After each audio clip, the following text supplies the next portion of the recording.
তুই ওই মাছ মাংসের ছোঁয়া খাস তো রে? नहीं ठाकुर, हमी वो मछली मांस ये सब खाई ना। हमी वो प्याज लहसुन भी खाई ना। যা বাবা। ও মামু, ওই ওরে বিষ্ণু ঘরে নিয়ে যাও, ওখানে এতক্ষণ ওই নিরামিষ ভোগ নেমে গেছে। চল রে বাবা চল, তোরে ওখানে গিয়ে বসে দিস। চল চল চল। ठाकुर, আপনি সেখানে গিয়ে ভোগ লিবেন?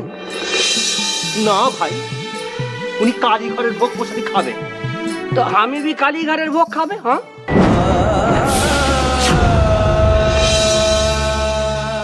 এই দেখো, তুমি এখনই বললে তুমি আমিষ খাবে নি। ঠাকুর আমাকে প্রসাদি করে जो দিয়ে দিবেন আমি ওই নিয়ে নিব। বলে কি বেটা, মাংস দিলে সেটা বিলিবে মানে খাবে? জি, ঠাকুরের প্রসাদ নিয়ে নিবে हम। हाँ।